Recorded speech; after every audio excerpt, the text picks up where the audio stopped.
All right, it's kind of a rainy day, or rather scattered showers for this afternoon. So I have some time around my own house. And what I really wanted to do was actually clear out more of this area back here all the way to the next hill. And the reason being is because if I'm going to put a building up here, I really like to get rid of the rest of these pine trees. And on top of that, it would allow me to have a little area in the back here before this next hill where I could drive my truck around and possibly dump or store some items back there, just to give me a little transfer spot when perhaps a dump location isn't open. So the plan for today is, since it's raining, is just to go through and grub up a lot of these smaller hemlocks and make a little pile for them, and maybe take down any of the other smaller trees in here that I don't really have to do much handwork for.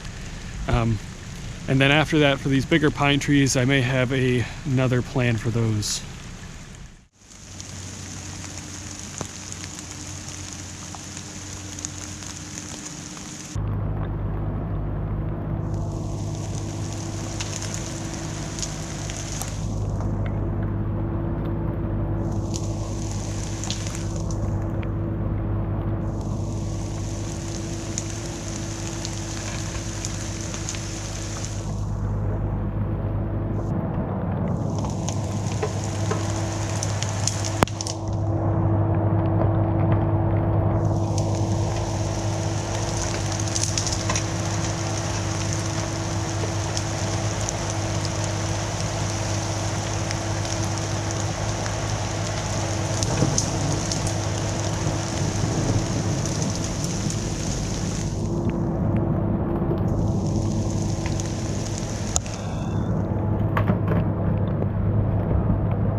Okay, so that pretty much grubs out most of the small stuff that I wanted to get out in this area.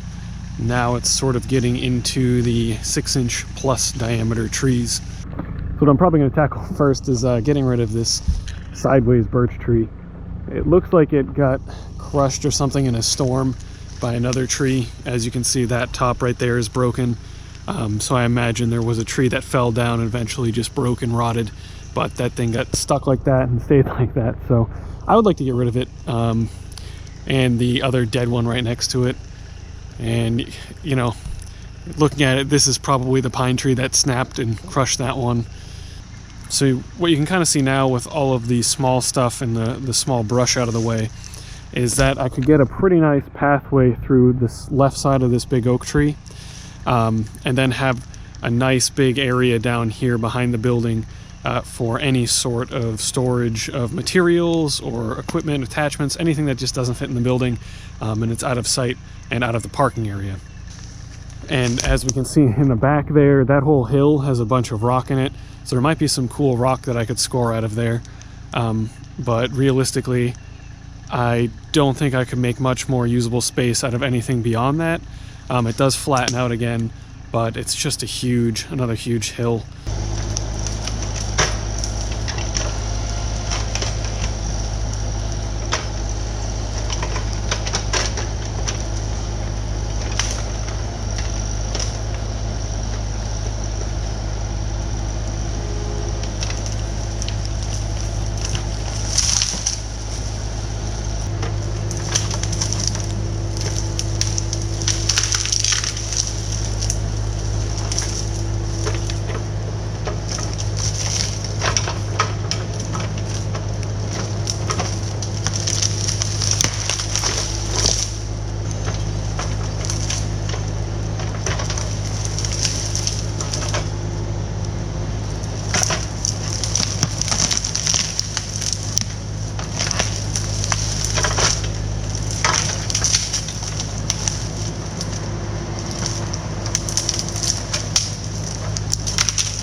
All right, I didn't film that last part too well because the excavator was almost out of gas, and I just wanted to get down the last couple of trees so I could load it back up on the trailer so I could bring it to get gas tomorrow. But I got pretty much all of the small stuff down. There is some more small stuff along this line I want to take out and back there, but I'll get that next time I have the machine here. So right now I got a couple big piles, and I kind of want to consolidate them. Probably going to consolidate over here and push this back into this corner for the moment so that I have some space to work with all these other trees. So I figure it'll be a nice little job for the grapple and skid steer to just shove this stuff around. Really lazy, don't feel like using a chainsaw, so I'm just gonna pile it all up.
certainly not perfect, but that gets all of that underbrush ripped out and placed in the back corner. So that'll give me enough space to, you know, take down some more of these trees and all those pine trees without having to be battling with all of those piles. We got everything back here. I forgot I had left 2 or 3 full trees in that pile, so I couldn't just push the pile because it was too tangled. So when I go to clean these piles up, I'll just have to go through with the chainsaw and lop everything down to either fit it in the trailer. And kind of same thing with these trees over here. I just dropped them and I'll have to lop them up once I get a chainsaw out here, which is more likely when I'm taking down all the rest of these big trees. But it turned out to be a nice end of the day here. But yeah, back here you can see all these really cool outcroppings of rock and everything. A lot of it has moss on it, which is really cool. However, I don't think I'll be able to maintain that if I start picking through this. But you can even see down here, when I was just digging out that tree, there's a lot of rock in here, just as is there everywhere else on my property. But I do need some more big rocks, so hopefully I can find some in here that I can use to build up some wall pieces. I know there's some over there, but I think that's just off of my property. I'm not sure. All right, it's been a few months since I've done anything back here. Really, again, just like last year, I've been busy all the way up until now, and it's about end of July, and I'm about ready to get rid of all of the big trees back here and just make the space open. Tomorrow I have a day where the brush dump is open in my town, so I want to run some brush over there, and in order to get as much over as possible, I need to fix up that pile, get rid of some of these trees anyways, just to get space to get it all the way up here. And then of course all the tops of those trees and everything I can toss in the trailers. So the goal for today and tomorrow morning is start ripping down all these trees. So yesterday, as with the rest of this week, it's been like 100 degrees out, so I didn't record anything. But all I really did was push down one oak tree here and then a pine tree and then pull out a dead pine stump. And the reason why I stopped is because in this dead pine tree right in front of me, there was a wasp nest. So 2 for 1 this week. I don't know what order the videos will come out, but I did have a wasp nest under my deck that I had to take care of. And then the very next day I knock over this tree and there's another wasp nest. So after those came out, I shut the cab and then left. So I don't see too many flying around today. I smashed that nest, and hopefully I can get back here with the saw now, avoid the poison ivy, and start lopping up some of these logs to make space for more trees. So my goal is to save all the big oaks. Like there's, for example, one right here. It's got a pretty decent canopy, 1 or 2 dead branches. There's another one right there. And of course there's this one right behind this ash tree I'm going to take down. There's one right there. And I think the last one that's sizable that I'll keep is right here. And then in that back corner there might be one depending on how everything gets laid out and taken down. But everything else is all these 2-foot diameter pine trees, some of them skinnier, and it's just, they're a nightmare. So my goal is, as I started over there, take down trees on this side so that I can take trees and push them this way. And get everything back into this corner kind of, and not have to deal with re-clearing everything over here, even though I have some piles that I gotta manage. So I did say in the last part of this video I had a special plan for these bigger trees. And originally I was planning on demoing an E42, which I did do, and I was going to use that back here to just test what that would feel like in a direct comparison to my E26 that I'm pretty used to doing this work with. And just see how that kind of double force and almost double weight really adds up on these kind of sizable trees, which I know this one right here, that one, and possibly one other would just be really annoying to push with the 26. But unfortunately, the weekend that I demoed that E42, I ended up using it on 3 different jobs and didn't even get to do anything in my own house. So this weekend on late notice, I contacted my Bobcat dealer and they had an E50 open for rental. So I went ahead and picked up that bad boy, and we'll give this guy a test. So I've run the M-Series 45 and the M-Series 50 before. But the thing about it is I never really considered them in direct comparison to the 26. I kind of was just running them to run them. And in this testing, I really want to see what that power difference feels like, how much more balanced the machine might be, and kind of what it really gains me if I am to step up into this size machine. So this is a little size difference between the two. The 26 is about 6,600 pounds, and the 50 is about 11,000, just over that. So this machine is close to double the weight of this machine, and I know all of the hydraulic force on this machine is pretty much double. I think it has about 10,000 bucket breakout, whereas the 26 has about 5,000. And then the width, of course, I believe this guy is almost a 7-foot width.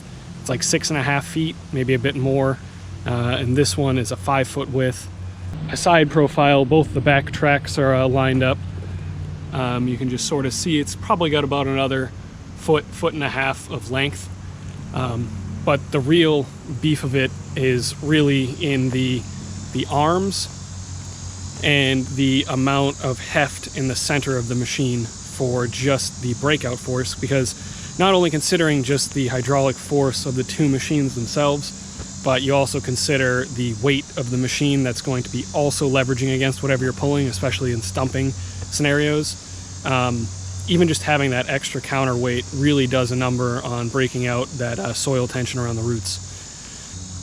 So since I have this machine with the coupler and everything, I'll be able to swap over to the frost ripper, which I didn't have prior, which helps out immensely with breaking roots and just pulling over trees. But I'll also have a 2-foot bucket to test with on this, as well as any of the other buckets that I have here. So I can give you a little tour of the inside of these machines. I'm sure anybody interested in these has seen them inside and out through a bunch of other videos. But with this machine, it has the, I can't remember, it's the deluxe package or what have you. So this one has the 7-inch touchscreen on it, which has, you know, a whole bunch of menus where you can go through and do whatever you want. And here that it allows you, mainly, the only thing that I really care about is the main dash and all my fuel levels and everything of that nature. And the rest of the cab is pretty similar to how the 26 is, just a couple nicer features on it, couple nicer pieces in here, and the pillars and everything are a little bit different. But ultimately it's a pretty nice cab, pretty spacious. I've never had any personal complaints against any of the cabs that I've used on these Bobcats, because I'm only 5'9", so I don't really require too much space. But my dad has had plenty of space in these, and he's over 6 feet. All right, so I guess I'll hop into this and I'll go over to where I knocked down those trees. There's actually that dead stump that I couldn't budge with the 26. I didn't spend too long on it, but I wasn't really budging even with the ripper, so I'll go see if I can just kind of yank it out with this guy and see how that goes.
All right, there are still quite a few wasps underneath there. I kept smashing the wood apart and trying to break them out of there, but unfortunately I think all the little workers are just kind of hovering around wondering where their nest went. So you just have to be careful over here. Probably going to get stung at least once because I soon have to get out of the machine to cut up this tree, otherwise I'm not going to have anywhere to drop stuff. But yeah, I mean, this thing ripped that apart.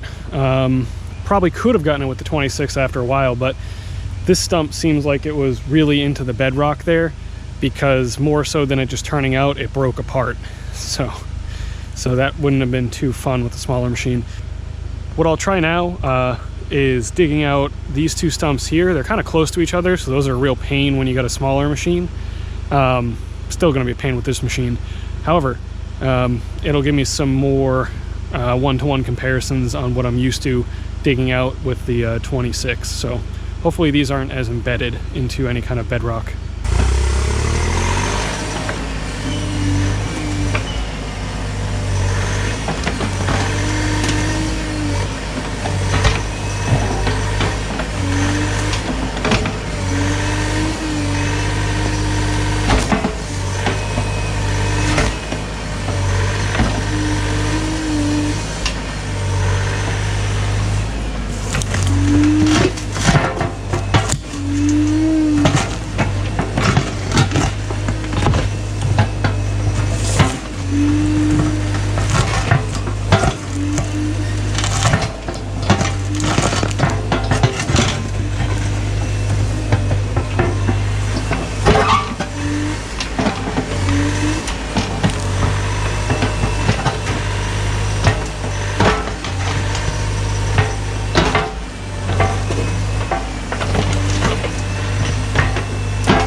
All right, it seems like the pattern with these older stumps in this machine is I'm just going to break them in half.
All right, so pulling out those two stumps, both of which were kind of wacky. One of them was pretty embedded in the other stump, and then the other one was totally wrapped around a giant boulder.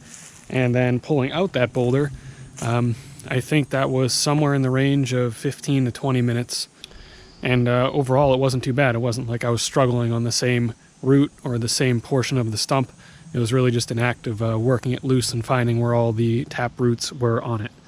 For anyone that watched me do the boulder job with the E26, I think this size boulder was pretty much the largest size boulder I was pushing around with that, and it basically required me to roll the boulder.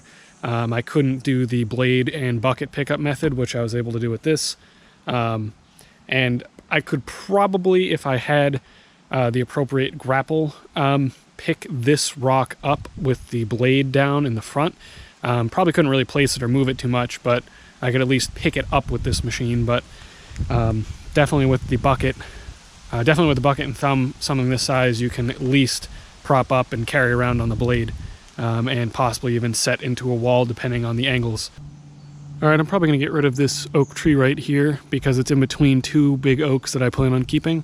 And ideally, my goal is to basically create a pathway up through this left side, such that I can get up back around where the machine is in that lower portion of the hill down there.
So I've done kind of a mediocre job filming this morning because just a lot of cleanup.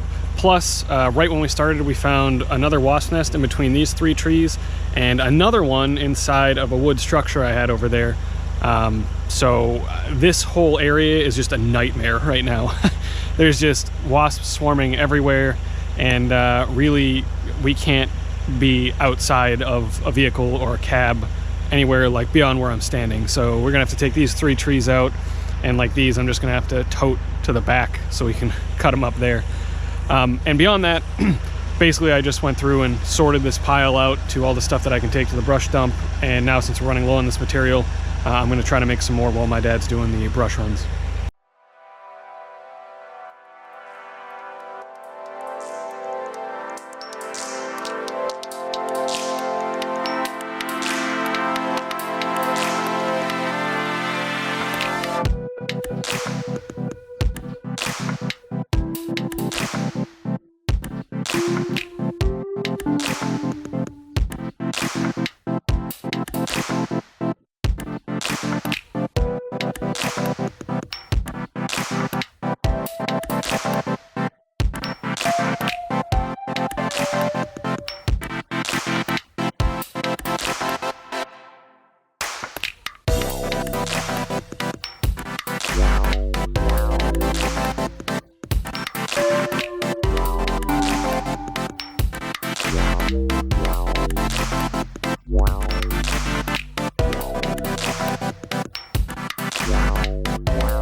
It was pretty fun.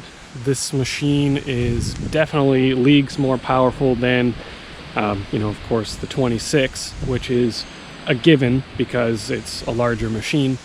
But the sheer amount of extra power, weight, and wider footprint definitely leads to more than double the productivity, in my opinion, in terms of getting out some of these stumps, placing them, moving them, and not really having to fiddle as much. Just kind of like going from, you know, the BX to the excavator. You just have so much more weight and power that it really amplifies how much you can do. So for example, going to the dump this weekend, we have about a 4-hour window. Usually we only load about 4 trailers full in that time with the preloaded trailer. And this time we loaded 5, and each one was significantly more overloaded than usual. And that's just the nature of loading with a larger machine. But as we can see, I got down all of the pine trees and some of the smaller hardwoods. That just gives me a lot more space for where I want to locate the shop, as well as having an area to drive behind it, place stuff, put stuff, and kind of mimicking what I did over here where I've placed all the logs. If I get it set up right, I can drive in, back up and dump excess material that I need to store temporarily in this corner, and then drive right out and around this side that we cleared out, as long as I don't stuff a trailer right up next to that oak tree. So I'm pretty much out of time this weekend, and it's 100 degrees out. What I'll do next is, of course, go up and on that hill and clean out all the crap that we broke up there and get it all consolidated. We'll do another weekend of dump runs, and then it'll just be a matter of posting that material up for people to come take. But before I do that, I'll probably end up cleaning up this area and getting it drivable so that we can get trailers in and out of here a lot easier without having to tote material down to my front yard or just out of the way. And the fun of having a rental, I now have to clean it. It was absolutely so dry and dusty back here that the whole thing's just full of dust, so I'll go blow that out and hit it with the pressure washer and get it all nice and clean to return to Bobcat of New Hampshire.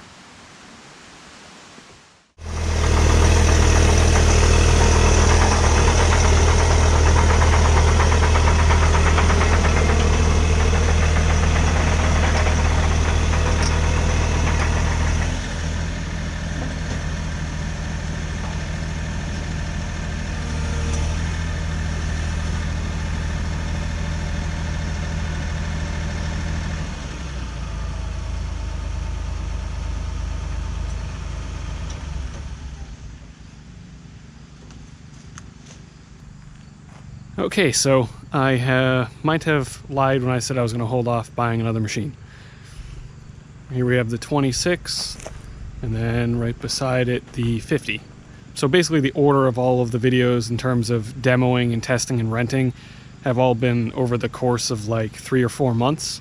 And I've had a bunch of different thoughts and considerations and jobs and experiences that have sort of twisted me either which way about getting another machine or not. And once I finally had a chance to sit down, really consider things, look at the profitability of this year as well as last year, and get a bit more well-rounded view of it, along with balancing out my work-to-work ratio, the financials were here for this machine. The work so far has definitely been here for this machine, and it will be an awesome addition. And again, just like in the other videos, my main concern was putting myself into some sort of position where I couldn't pay for the machine, or the machine took too many funds out of buying other attachments or pieces. The big thing about getting this machine is it puts me in another category of excavator work that I can be doing more site work with. I can do flail mowing or mulching with this. And the big thing for me is that I do a lot of ad hoc work, a lot of 1 or 2 day jobs, so just renting this machine alone for one of those jobs, I'd make no profit. It's not like I rent it for a month and then hit a bunch of jobs. It's basically like I rent it per job. So with this size machine, it lets me rent the attachments that I otherwise can't rent for the smaller machine, and still make a profit and get into other varieties of jobs that I otherwise couldn't. So yeah, I was easily baited into buying one of these 50s, because when I went back after renting the 50 a couple weeks ago, he had 2 more of these 50s that he just got in. So I was like, oh, he's got 2 new ones, so you know what, I'll probably just pull the trigger this time. So yeah, I expect this to be an awesome addition, a great machine, and I'm really looking forward to how it performs, considering I've put just over 700 hours on this machine, and I've had no problems with it. It's done everything I've asked of it, and I honestly couldn't be more happy with this purchase. And again, I don't have a lot of experience between all the different manufacturers and brands and models, but from everything that I've had with both the 66 and the 26, I've had little to no issues. I think the only issue I had on the 66 was the first weekend we were running it, just it had a bad $2 hose clamp. Other than that, everything's run perfectly fine. I've only done cosmetic damage to both of them. You know, a branch hits it, a rock hits it, kind of inevitable items, but otherwise no major failures. And realistically, there shouldn't be any major failures in the first 1,000, 2,000 hours or over the whole lifespan of the machine if you treat it right.